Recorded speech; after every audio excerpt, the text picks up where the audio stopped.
우리 먼저 옆에 분과 우리 즐겁게 인사하도록 하겠습니다. 옆에 분의 성함을 불러가면서 누구누구님의 성김이 천국에서 해같이 빛날 것입니다 라고 우리 인사하도록 하겠습니다. 예, 성김, 예, 빛날 것이, 예, 예, 예.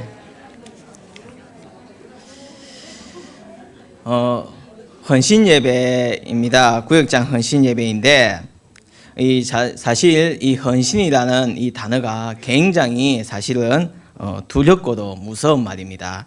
다들 아시다시피 이 헌신이란 그 뜻은 한자 말이는 것은 다 알고 계실 거라 생각하는데, 몸을 드린다는, 그러니까 바칠 헌자에 몸신자 해서 몸을 드린다, 몸을 바친다 이런 뜻이 있습니다. 즉 두렵고도 무서운 말이지만 책임감이 굉장히 얹혀져 있는 말이라고 할 수 있을 것입니다. 헌신을 수화로 나타내는 것을 어떻게 아십니까? 수화를 어떻게 하냐면 목을 자르고요, 그 목을 받고 어떻게 한다 했어요? 올려드리는 게 헌신이라고 했습니다. 즉 자신을 죽이고 그 드린 것을 바로 하나님께 드리는 것이 헌신이라는 것을 우리가 말할 수 있습니다. 시간과 물질을 드리는 것도 참으로 중요하겠지만 가장 중요한 것은 바로 우리가 몸으로 드리는 것이 정말 참된 헌신이라고 말할 수 있을 것입니다. 사실 우리 몸이 굉장히 고귀하고 정말 중요한 몸 아닙니까? 그 이유는 바로 하나님이 바로 만드셨기 때문입니다. 누가 만드셨냐, 누가 이것을 만드냐에 따라서 그 가치가 달라지는 겁니다. 한 예를 들어볼까요? 얼마 전에 돌아가셨지만 앙드레 김이 이제 옷을 하나 지었고요, 제가 미싱으로 뚝 하고 옷 하나 지었다 칩시다. 예. 그러면 누구 옷이 더 가치가 있겠습니까? 그건 내 생각하지 말고 그냥 일반적으로. 예. 맞아. 앙드레 김 맞죠? 앙드레 김이 제작한 옷을 물론 입고 길거리는 돌아다니지는 못하겠지만 그래도 그 옷에 대해서 더 값어치를 치는 것은 앙드레 김의 옷일 겁니다. 그 이유가 바로 누가 만드냐에 따라서 그것이 달라지기 때문입니다. 평가가 달라지고 가치가 달라지게 되는 겁니다. 우리를 만드신 분은 하나님이십니다. 흙으로 직접 빚으셔서 그 가운데서 생기를 불어넣으셔서 이 땅에 보내주셨고 그 가장 가치 있는 것으로 우리는 하나님께 드려야 된다는 것입니다. 이것이 가장 아름다운 모습이고 가장 귀한 모습이 되는 것입니다. 우리들에게 있어서 헌신은 그냥 하나님께 보이기 위한 것이 아니라 정말 진정한 마음으로 하나님께 내 몸을 바치는 것이 바로 헌신이라는 것입니다. 우리 교회에 보면 다 직분들이 있습니다. 장로님도 계시고 근사님도 계시고 집사님들도 계십니다. 하지만 그러한 직분은 계급이 아니라는 것입니다. 바로 하나님께서 각각 자기의 능력대로 그것을 주신 것이라고 말할 수가 있습니다. 즉 각각의 개인마다 할 수 있는 역량에 따라서 재능에 따라서 주신 것입니다. 그래서 우리는 그것에 대해서 시기하거나 불평하거나 불만할 필요가 없다는 것입니다. 사람들 보기에는 저분은 장로님이시고 저분은 권사님이시는데 나는 왜 이밖에 안 될까, 그런 생각할 필요가 없다는 것입니다. 하나님 보시기에는 너는 이만큼 해도 나에게 인정을 받는 것이고 너에게 감당할 수 있는 그런 합당한 직분을 바로 주셨다는 것에 우리는 더욱더 중심을 두고 거기서 열심을 다해야 된다는 것입니다. 마태복음 25장에서 보면 달란트 비유가 나옵니다. 주인이 먼 길을 가게 되었을 때 그 종들에게 달란트를 맡깁니다. 그러면 그 달란트를 어떻게 맡깁니까? 5달란트, 3달란트, 1달란트씩 맡깁니다. 생각해보면 이왕 줄 거면 똑같이 5달란트를 다 5달란트를 주든지 아니면 다 1달란트를 주든지 하면 될 것인데 왜 첫 번째 중에 5달란트를 주고 3달란트 주고 1달란트 주냐 하는 생각이 있겠지만 그 주인이 그 종들에게 그 달란트를 따로 준 것은 그 종의 역량에 따라서 그것을 맡길 수 있는, 감당할 수 있는 가장 최적의 것을 주었기 때문입니다. 우리가 비단 이 구역장이라는 것이 바로 우리도 이것을 생각해 봐야 된다는 것입니다. 우리가 이 장이라는 것은 사실은 굉장히 어렵고도 힘들고 부담이 되는 그런 자리입니다. 흔히 자리가 사람을 만든다고 하지만 우리는 그 자리 때문에 우리가 되는 것이 아니라 하나님께서 그 자리를 마련해 주셔서 그것을 이끌어 주셔서 그것을 세워나갈 수 있는 놀라우신 우리 예수 그리스도의 참된 계획이자 은혜가 담겨져 있다는 것입니다. 그러기에 우리는 그 구역장이라는 그 소중한 그 자리를 절대 놓쳐서도 안 되고 함부로 해서도 안 되고 그것을 나의 사명으로 받아들이고 열심을 다하여서 섬겨야 되는 자리인 것을 우리는 분명히 알아야 될 것입니다. 그래서 오늘 말씀을 통하여서 그러면 구역장은 어떻게 해야 될까를 분명하게 말씀해 주고 있습니다. 첫 번째는 바로 사랑으로 헌신하라입니다. 우리는 다 죽어서 어디 갑니까? 바로 이런 바로 나와야 되는데요. 예, 천국 갑니다. 맞죠? 예, 천국 갑니다. 예, 우리는 이 세상을 마무리하면 다 천국에 갑니다. 천국이 왜 행복한 곳인지 아십니까? 그것은요, 항상 헌신하는 자리가 있기 때문입니다.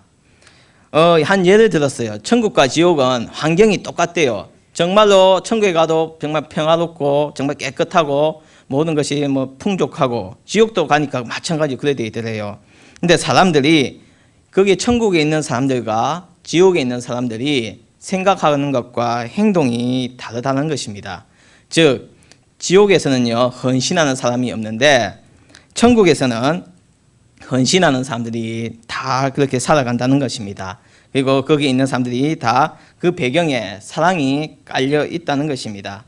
지옥에는요 지옥이나 천국이나 사람들이 다 있는데 팔을 굽힐 수가 없답니다. 이렇게 이게 굽힐 수가 없대요. 다 팔을 이렇게 하고 다닙니다. 왼쪽 팔도 그러고. 그럼 밥을 먹을 때 어떻게 먹겠어요? 예, 이게 지옥에서는 자꾸 이렇게 하니까 잘 못 먹지만 천국에서는 어떻게 할까요? 그래서 잡아가지고 서로 먹여준다는 것입니다. 예, 지옥은 이 손을 가지고 스스로 자기 음식만 먹으려고 하지만 천국에는 서로 먹여줌으로써 서로 헌신하면서 서로 낮아지면서 모두가 힘들고 불편한 가운데 있지만 그 가운데서 사랑을 나타내는 자가 바로 되어야 되는 것이 바로 구역장이라는 것입니다.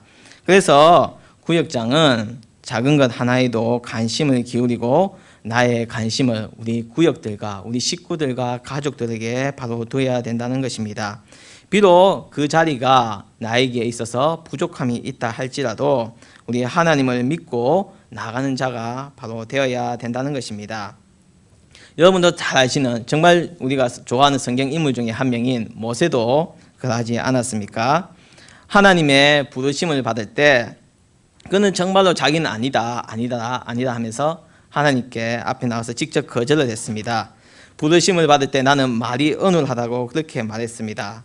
사람들이 자기의 말을 믿지도 아니하고 듣지도 아니할 거라고 거절했습니다.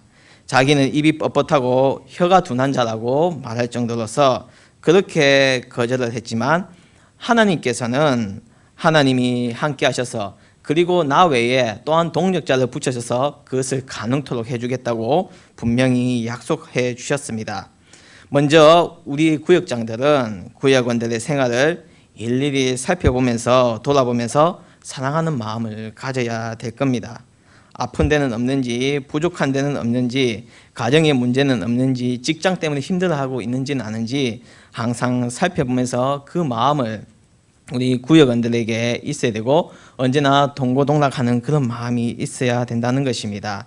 하나님께서 장을 세우신 이유는 분명한 이유입니다. 모세가 그 많은 사람들을 다스리고 지도하기 힘드니까 천부장, 백부장, 50부장, 10부장을 삼아서 바로 세웠습니다. 하나님이 어떤 이에게는 1000명을 맡겼고 어떤 이에게는 100명을 맡겼고 어떤 이에게는 50명, 어떤 이에게는 10명을 맡겼습니다. 그러나 하나님께서는 동일한 것을 바로 요구를 하십니다. 그 가운데는 바로 헌신이 있어야 된다는 것입니다. 1000명 맡은 사람은 그 1000명을 잘 섬기라고 돌보라고 주신 것이고, 비록 10명밖에 없다 할지라도 그 10명을 너희 가족같이 너희 목숨같이 확실히 섬기고 그 자들을 인정하고 너가 더욱더 사랑을 베풀라고 분명하게 말했습니다. 어떤 사람은 잘나서 똑똑해서 1000명을 주셨고, 어떤 사람은 못나고 능력 없으니 10명 주겠다, 이것이 아니라 모두 다 재덕이 가득하고 사랑이 가득한 자들을 그들의 역량에 따라서 주신 거기 때문에 우리들이 감당할 수 있을 만큼 우리들이 가지고 있는 이 자리를 우리는 소중히 여기고 열심을 다해야 된다는 것입니다. 나는 힘들어서 안 돼요, 시간이 없어요, 그거 할 시간이면 난 다음에 할게요.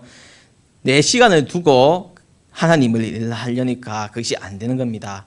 하나님을 일을 먼저 생각하고 내 일을 시작해야 되는데, 우리는 온전히 하나님께 중심을 두고 하나님을 위하여서 맡은 분의 최선을 다하며 바로 살아가야 될 것입니다. 두 번째로는 선을 행하는 자가 되어야 된다는 것입니다. 오늘 말씀에서는 선행을 격려하라고 나와 있습니다. 우리나라에도 기부 문화가 참으로 많이 발달했습니다. 맞죠? 얼마 전에도 이름 없는 사람 기부가 해마다 있다 그러는데, 그 동사무소에 때마다 매달 12월달 한 중순전 되면 전화가 온다고 합니다. 당시 그럼 직원들 좀 나와보라 그러면 한 허름한 트럭 같은 데서 문이 살짝 열리면서 봉투 하나를 주고 바로 그냥 떠나갑니다.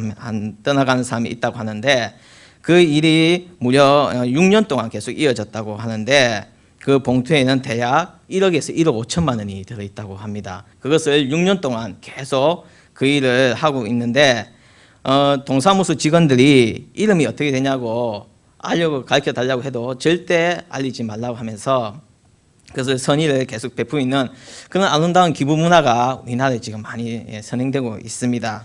그런데 정말 간혹 아니꼬운 눈으로 보는 경우가 간혹 있습니다.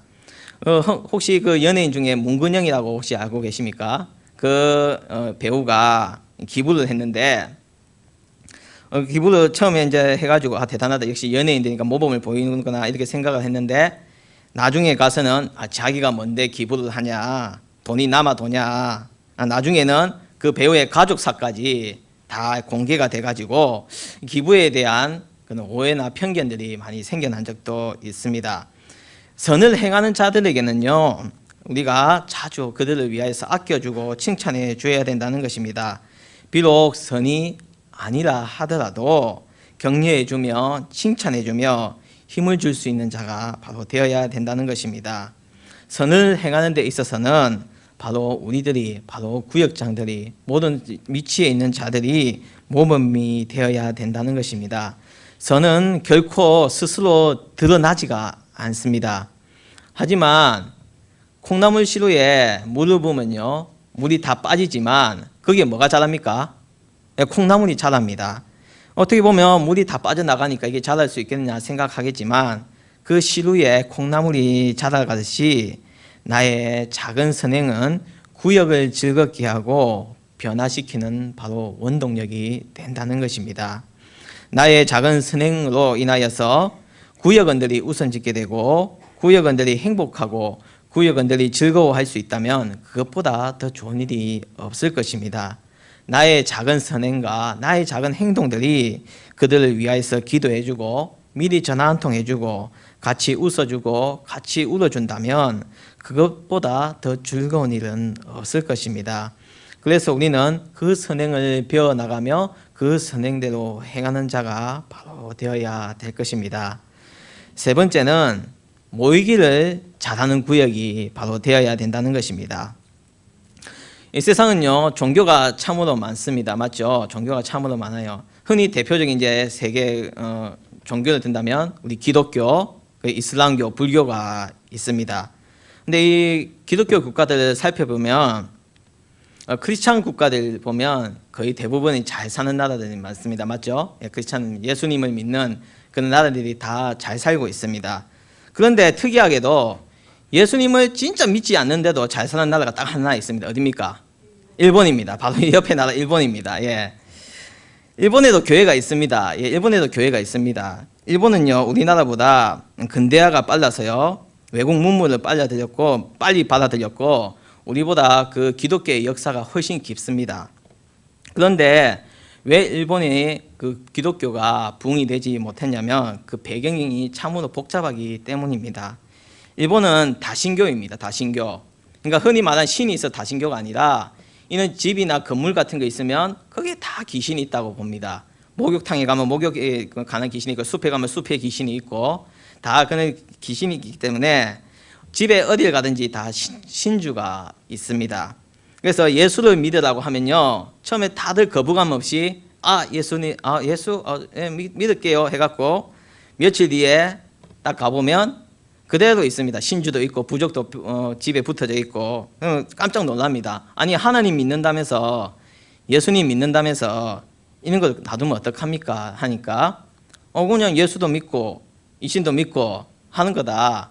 그러니까 그 사람들은 유일실 개념이 별로 박혀져 있지가 않습니다. 그냥 예수님을, 하나님을 그냥 그들처럼 일상의 신이라고 믿는 경우가 많기 때문에 참으로 또한 그 신앙이 자라나기가 힘듭니다. 제가 신학대학교 다닐 때요, 동경신학대학교에서 그 학교 방문을 했습니다. 그 총장님이 앞에 나와서 이제 일본말로 뭐라 하니까 옆에 이제 통역하시는 분이 이제 했는데, 우리 도쿄 신학대학교를 위해서 기도를 제발 많이 해주십시오. 이렇게 기도를 하면서 하는데, 올해 신입생이 2명이었습니다. 이러더라고요. 예. 올해 신입생이 2명이었습니다. 하면서 우리 일본에 신학대학교가 거의 없는데 그나마 유지를 하고 있는 신학대학교가 우리 동경신학대학교라면서 특별히 모집 인원도 정원이 따로 없고, 그리고 수업료 같은 것도 거의 한 60% 70%까지 감면해주고 있는 상황이지만 그래도 신입생이 없으니까 꼭 기도를 해달라고 그런 말을 하고 있습니다. 또한 일본에서는요, 우리나라보다 방금 말씀드린 것처럼 근대화도 빠르고 경제 성장도 빨랐고, 그 복음의 기독교 문물이 드는 것도 빨랐지만 대표적으로 또한 그 늦었던 이유가, 기독교의 부흥이 늦었던 이유가 무교회주의가 바로 깔려져 있었기 때문입니다. 우치무라 간조라는 그 훌륭하신 목사님이 계신데, 이 목사님이 참 좋은 말도 많이 했습니다. 그런데 이 목사님이 아쉽게 무교회주의를 주장을 하시는데, 교회는 필요 없다. 자신의 믿음이 중요하고 제도화된 교회 조직이나 목회자에 의존하지 않고 오로지 자신의 개별적인 노력만으로 믿음 생활을 하면 된다고 이렇게 인정을 했습니다. 거기서 퍼져버린 그러한 사상 때문에 교회를 짓는 것을 별로 중요시하지 않았고, 개별적인 그런 신앙 때문에 결국 기독교가 크게 성장하지 못했습니다.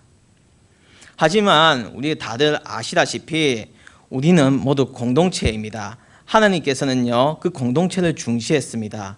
이 땅에 맨 처음 아담을 보냈을 때 그 아담이 혼자 거처하는 것이 참으로 안타깝게 여어서 하와를 보내주셔서 가정이라는 가장 첫 번째 공동체를 보내주셨듯이, 우리는 이 교회라는, 이 구역이라는 공동체를 통하여서 하나님 앞에 더욱더 나아가기를 원하며 하나님 앞에 더욱더 예배를 드리며 신앙의 성장을 바로 바라고 계신다는 것입니다.